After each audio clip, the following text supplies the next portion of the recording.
دیکھیے ان انگوٹھیوں سے علماء بہت سارے بڑے بڑے کام بھی لے لیتے ہیں. رہبر معظم کے متعلق پچھلی دفعہ بھی بات آئی تھی. اچھا چیزیں آپ دیکھ رہے ہیں بعض اوقات لوگ اس پہ اعتراض بھی کرتے ہیں کہ بہت زیادہ ایرانی علماء کا تذکرہ، یعنی لوگ تو آج کل انہوں نے ایران عراق اور نہ اس کے اندر ڈیوائیڈ کر دیا ہے، خود سے خود ساختہ ڈویژنز کر دی. لیکن بہرحال ایرانیوں کے اندر خصوصیت ہے جو کہ اور جگہوں پہ شاید حالات اتنے موافق نہیں ہیں، لیکن وہ اپنے علماء کی ایک ایک چیز کو ڈاکومنٹ کرتے ہیں. یعنی حتیٰ کہ ہمیں کبھی آپ کو تصویر دکھانے کے لیے مثلا ہمیں نماز کی تصویر اگر دکھانی پڑے بڑا ڈھونڈنا پڑتا ہے کہ بھئی یہاں شیعہ پاکستان کے اندر جو نماز ہو رہی ہے، یہاں کے عالم کی کوئی بات، کوئی چیز ڈاکومنٹ ہی نہیں ہے، کوئی چیز پڑھی ہوئی نہیں ہے، کریٹ یعنی کوئی شخص کر کے اس طرح سے کچھ کر کے جس کے اوپر ڈالتا بھی نہیں ہے. تو وہاں کی چیزیں زیادہ ملتی ہیں، تو نتیجہ ہے کہ جس نے کام زیادہ کر کے ڈالا ہوا ہے اس کی چیزیں لوگوں کے سامنے زیادہ آ جاتی ہیں. ورنہ ایسی کوئی ڈویژن ہمارے پاس نہیں ہے ایران عراق کے اندر کوئی تقسیم ہو علماء کی مراجع کی، ایسا کچھ نہیں. تو بہرحال دیکھیے رہبر معظم جیسے میں نے کہا کہ مختلف قسم کی انگوٹھیاں پہنتے ہیں، الگ الگ نگینے ہیں، الگ الگ نقوش ہیں، ان کے الگ الگ اثرات ہیں. رہبر کے 4 بیٹے، 4 مصطفیٰ، مجتبہ، محسن اور میثم. یہ 4 بیٹے، ان میں جو مجتبہ خامنہئی، جب ان کی شادی کی بات چل رہی تھی، اچھا ان کی جو شادی کی بات جو چل رہی تھی وہ غلام علی حداد عادل ان کی بیٹی سے چل رہی تھی، جو پارلیمنٹ کے سپیکر بھی رہ چکے ہیں اور صدارتی انتخابات میں بھی کھڑے ہوئے تھے، لیکن کچھ دن پہلے انتخابات سے انہوں نے اپنے کاغذات واپس لے لیے تھے. اچھا دونوں طرف کے بزرگ، لڑکے اور لڑکی، انہوں نے کہا کہ لڑکی کو غیر محسوس انداز میں اسکول میں اس طرح سے پسند کیا جائے کہ اگر کسی وجہ سے رشتہ نامنظور ہوتا ہے تو لڑکی کو کوئی صدمہ نہ پہنچے. یہ دونوں بزرگوں نے طے کیا، جب یہ لوگ خود ہی طے کر رہے تھے چیز، تو انہوں نے کہا کہ اس طرح سے غیر محسوس انداز میں اس کو دیکھا جائے. اچھا ہم یہاں اپنے آپ کو دیکھتے ہیں، لڑکی کو جس طرح سے قربانی کے بکرے کی طرح سے بے رحمانہ طریقے سے ریجیکٹ کیا جاتا ہے، یعنی اس کی کچھ اس کے دل پہ کیا اثرات ہوتے ہیں کیا، یعنی بالکل یعنی خود خواتین بلکہ اس انداز سے ریجیکٹ کر کے آتی ہیں. خود یعنی آپ کو ہی میں مخاطب کر رہا ہوں کہ اپنے بھائیوں کے لیے اور اس طرح سے کر کے، تو یعنی بہت شریفانہ طریقے سے کہ اس کے دل کے اوپر اس طرح سے اثر نہ ہو. اچھا اب بہرحال انہوں نے اس طریقے سے کسی غیر محسوس انداز میں اس کو دیکھ لیا اور پسند کر لیا. پھر اس کے بعد یہ ہوا کہ لڑکی سے بھی اس کی مرضی معلوم کی جائے، بہرحال لڑکی سے بھی مرضی معلوم کی گئی اور اس کی طرف سے بھی اوکے ہو گیا. اچھا اب رہبر جو ہیں دیکھا جائے تو یہ شادی بڑی شان و شوکت سے ہو سکتی تھی. اگر وہ شان و شوکت دکھانا چاہتے تو کون روکتا ان کو؟ یعنی ولی فقی کے اعتبار سے بحری، بری اور فضائی افواج کے کمانڈر بھی ہیں. ایران کے جو گیس، پیٹرول اور تیل وغیرہ کی جو آمدنی کا خمس ہے وہ بطور ولی فقی اس کے اوپر بھی ان کا اختیار ہوتا ہے. یہ نہیں کہ معاذاللہ ان کی اپنی پرسنل ذاتی حیثیت کے اندر جو ہے یہ چیزوں کا استعمال کرتے ہیں، ایسا نہیں. بطور ولی فقی لیکن اختیار ہے، اور اپنے کیونکہ بطور مرجع اپنے مقلدین کا خمس بھی ان کے پاس آتا ہے. تو دیکھا جائے تو دنیاوی اعتبار سے کتنی زیادہ چیزیں ایسی تھیں کہ اگر یہ خرچ کرنا چاہتے اور تظاہر کرنا چاہتے اور شان و شوکت کے ساتھ شادی کرنا چاہتے تو کوئی امر مانے نہیں تھا، نہ کوئی ایسی مخالفت. چند لوگ اگر اعتراض کرتے بھی تو بھول بھال جاتے کچھ عرصے. لیکن رہبر نے حداد عادل کو بلوایا، ہونے والے اپنے سمدھی کو، اور کہا کہ دیکھو میرے پاس فقط ایک گاڑی ہے، کچھ کتابیں ہیں، 3 کمروں کا ایک گھر ہے. ایک کمرہ میرے استعمال میں ہوتا ہے، ایک کمرہ میرے گھر والوں کے استعمال میں ہوتا ہے. اور ایک کمرہ حکومتی میٹنگز کے لیے مخصوص ہے. میری مالی حیثیت اتنی نہیں ہے کہ میں بیٹے کو ایک الگ گھر لے کر دوں. تمہاری مالی حیثیت مجھ سے بہتر ہے. البتہ ایک گھر میرا ہے 2 منزلہ، جو کہ میں نے ایک 2 منزلہ گھر جو ہے کرائے کے اوپر لیا ہوا ہے، اور ایک منزل پر مشتبہ رہتا ہے اور دوسری منزل پر مشتبہ رہے گا اور دوسری منزل پر مصطفیٰ. اور تم یہ بات اپنی بیٹی کو سمجھا دینا کہ وہ یہ سوچ کر نہ آئے کہ میں رہبر کے بیٹے سے میری شادی ہو رہی ہے تو اب تو میری زندگی بہت شان و شوکت کے ساتھ گزرے گی. میرا طرز زندگی بہت ہی زیادہ سادہ ہے، یہ بات تم اپنی بیٹی کو بتا دینا. اور مشتبہ جو ہے یہ تو ویسے بھی قوم میں جا کر دینی تعلیم حاصل کرے گا اور وہاں ایک عام طالب علم کی سطح پر رہے گا. اچھا، رہبر کا ایک مکان آبائی گھر جو ہے یہ جنوبی تہران میں ہے. وہاں پر کچھ سیکورٹی خدشات ہیں تو مجبوراً سرکاری مکان میں رہائش اختیار کی ہوئی ہے اور اپنا یہ آبائی گھر جو ہے یہ کرائے پر دیا ہوا ہے. اور اسی کے جو آتا ہے وہاں سے کرایہ، اسی سے اپنے گھر کے اخراجات پورے کرتے ہیں. تنخواہ کے طور پر ایک پائی بھی نہیں لیتے اور بیت المال سے ایک پیسے کی رقم جو ہے نہیں لیتے، اور نہ ہی رقومات شریعہ یا خمس وغیرہ اپنے اوپر استعمال کرتے.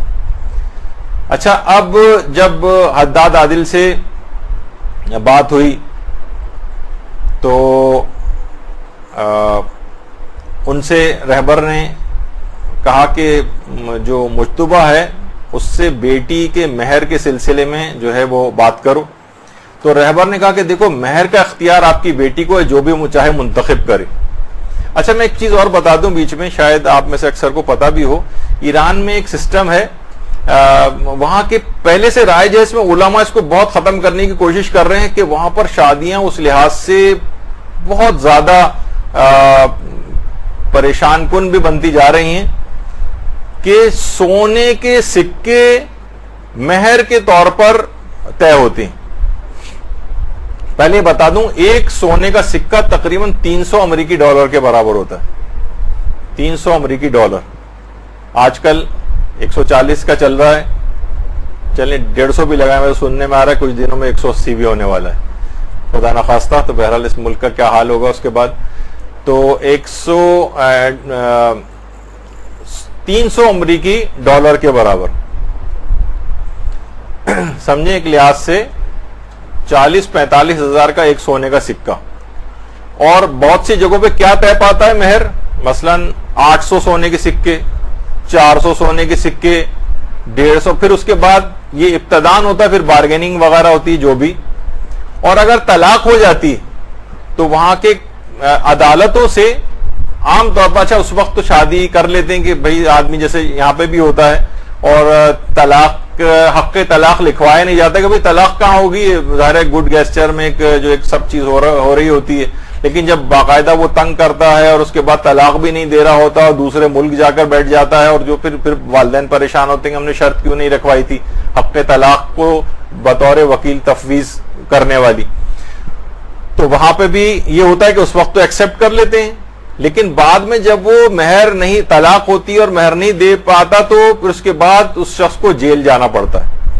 اکثر بلکہ ابھی طلاق نہیں بھی ہوئی بھی اور وہ مہر کا تقاضا کرتی ہے تو اکثر دباؤ ڈالنے کے لیے جب ذرا لڑائی جھگڑے وغیرہ ہوتے ہیں تو کورٹ میں جا کے کیس کر دیتی ہے.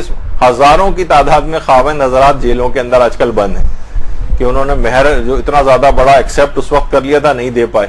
تو عدالت کم سے کم 120 سونے کے سکے کا تو کم سے کم فائن اس کے اوپر کرتی کہ اتنے سبمٹ کراؤ گے تو چھوٹو گے، ورنہ نہیں. تو باقاعدہ وہاں ایک ادارہ بھی بنایا گیا ہے کہ جو کہ ڈونیشنز اور اس طرح سے کلیکٹ کرتا ہے تاکہ اس قسم کے جو قیدیوں کو چھڑوایا جا سکے. خیر، تو میں بڑی تفصیل اس میں چلا گیا. تو رہبر نے کہا کہ اچھا وہاں ظاہر تمام آپ جو رسومات ہیں بالکل ایک تلوار چلا کے تو ان کو ختم نہیں کر سکتے. کہا کہ نہیں، یہ جو 800 400 اور اس طرح کے سونے کے سکے نہیں، صرف 14 سونے کے سکے تک اگر یہ مہر مقرر ہوتا ہے تب تو بات ٹھیک ہے، لیکن 14 سونے کے سکے سے زیادہ اگر آپ نے مہر کا تقاضا کیا تو ٹھیک ہے، آپ کو اختیار کر سکتے ہیں، دیکھا جائے گا، لیکن یہ کہ پھر میں نکاح نہیں پڑھاؤں گا. اس سے زیادہ اگر مہر ہوا تو میں نکاح نہیں پڑھاؤں گا. اس سے پہلے بھی میں نے کبھی نہیں پڑھا ہے. یہ ایک لحاظ سے امر بالمعروف. اچھا ویسے دیکھا جائے تو اس کے اندر ویسا کوئی بطور حکم کرنا اور بھائی ایک مہر کا ایک عورت کا اختیار ہے کم یا زیادہ رکھ سکتی, دونوں پارٹیاں اگر ایکسپٹ کریں گی تو ہو جائے گا ورنہ نہیں ہوگا. تو رہبر نے اس لحاظ سے کوئی ان کو پریشرائز نہیں کیا, بلکہ کہا صرف اتنا کہ پھر کسی اور سے نکاح پڑھوا لیجئے گا, میں پھر اس کے بعد نکاح نہیں پڑھاؤں گا. اچھا اب اچھا وہاں دوسری ایک اور بھی چیز ہے. آج بہت ساری اس طرح کی رسومات ایران کے لحاظ سے یہاں کی سے تو آپ واقف ہیں. شوہر و بیوی جو ہونے والے ایک دوسرے کو قیمتی تحائف کا تبادلہ یہ تقریباً واجب کے برابر ہے وہاں پر, اور عام معمولی تحائف نہیں, قیمتی ترین تحائف کا تبادلہ کرتے ہیں عام طور پر. علماء وغیرہ کے خاندانوں میں شاید اتنا نہیں ہوتا, لیکن عام جو وہاں کا ایک ہے مسئلہ, اس پہ بہت کافی کوشش ہو رہی ہے کسی طرح سے اس پہ قابو پایا جائے. تو اب مجتبہ جو تھے انہوں نے تو کہا کہ میں اچھا وہاں پہ کیا ہے, انتہائی قیمتی گھڑیاں, انتہائی قیمتی انگوٹھیاں, سونے کے زیورات اس طرح سے جو ہے وہ تحائف میں دیے جاتے ہیں. مجتبہ نے منع کر دیا کہ میں اس قسم کا کوئی تحفہ دے ہی نہیں سکتا ہوں. رہبر معظم نے اس موقع پر کہا کہ میں اپنی ذاتی عقیق کی انگوٹھی, یہ مجتبہ ہیں دونوں باپ بیٹے آپس میں مل رہے ہیں, انہوں نے کہا کہ میں اپنی ذاتی عقیق کی انگوٹھی حداد عادل کو دی. کہا کہ کسی نے مجھے تحفے میں دی تھی, لیکن یہ انگوٹھی اب میں اپنی بہو کو تحفے میں دینا چاہتا ہوں. اور کیونکہ مجتبہ, اور اس سے بھی میں یہ کہتا ہوں مجتبہ کے لیے کوئی قیمتی تحفہ نہ خریدے, بلکہ میری اسی انگوٹھی کو مجتبہ کو تحفے میں دے دے. اچھا اس لحاظ سے ایک بہت بڑے مہر کے اعتبار سے جو وہاں کا وہ تھا وہ ختم کیا, اور اس انگوٹھی کے ذریعے انتہائی قیمتی جو تحائف تھے اس کو, اس رسم سے بالکل نجات اس انگوٹھی نے وہاں پہ اس لحاظ سے بہت کام کیا. اس کے بعد ایک اور مرحلہ یہ پیش آ گیا کہ حداد عادل سے یہ بات طے ہوئی کہ جناب اب یہ شادی ہوگی کہاں.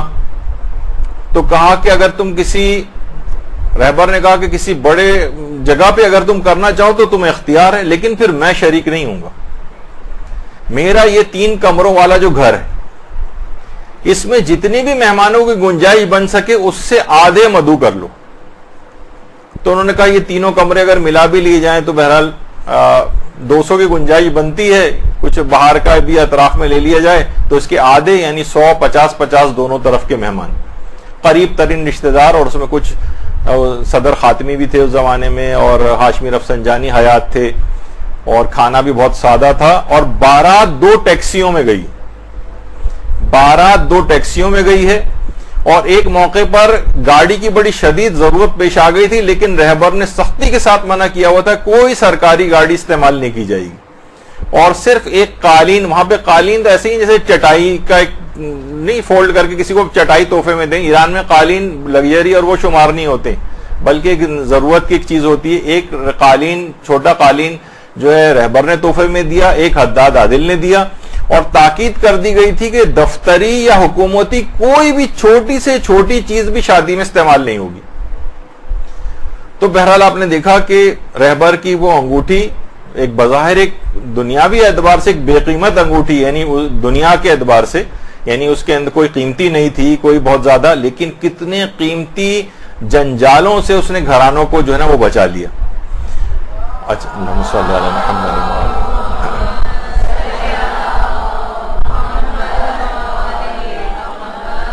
اچھا ایک اس کے اندر پیغام اور بھی, اور ایک لحاظ سے آپ سب کیونکہ خواتین کی صنف سے تعلق رکھتی ہیں تو آپ کو ہی براہ راست پیغام.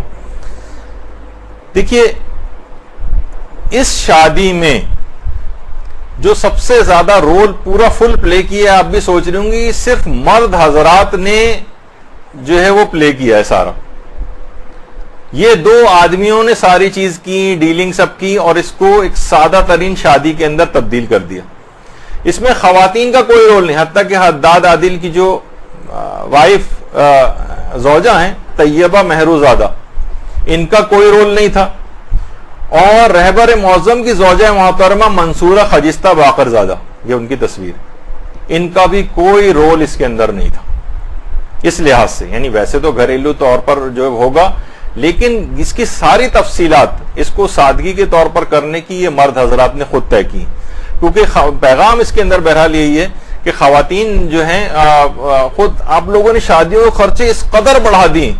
وہ جناب ڈرون بھی آپ کو چاہیے تصویروں کے لیے, اور اس کے علاوہ جناب وہ کسی بڑے اس جگہ سے بیوٹی پارلروں کے لاکھوں روپے کے اخراجات ہو گئے ہیں, کپڑوں کے اخراجات ہو گئے ہیں, کھانوں کے اور ہوٹلز کے اور لانس کے, اور دنیا جہان کے آپ خود واقف ہیں کہ ایک عام سے جو بالکل ایوریج اور متوسط گھرانے کے ان کی 25-30 لاکھ کی ساری اگر آپ دیکھا جائے تو شادیاں جو ہیں وہ اس سے یہ تو میں بہت 25-30 لاکھ کم سے کم اس کے اندر خرچ ہونے لگے ہیں. اور اس طرح سے جو لوگ ایک اعداد و شمار جو جمع کیے کسی اخبار کے اندر پڑھا تھا, ایوریج گھرانوں کی شادیوں میں کتنے اس کے لیے قرضے لیے جاتے ہیں, کتنے جگہوں سے وہ سال تک وہ اتارے جاتے ہیں, لیکن کیا وہ ایک دن کی بادشاہی قائم کرنے کے لیے, ایک دن کے تظاہر کے لیے, ایک دن کی شوبازی کے لیے اتنے زیادہ, یہی 25 لاکھ روپے سادگی کے ساتھ اگر 1-2-3 لاکھ کے اندر کر دی جائے, اور اس کے بعد ان نئے خاندان والوں جو بن رہا ہے ان کا شوہر و بیوی کا, انہی کو آپ گفٹ کر دیں گے, زندگی بھر میں ان لوگوں کے لیے کچھ کام آ جائیں گے یہ پیسے,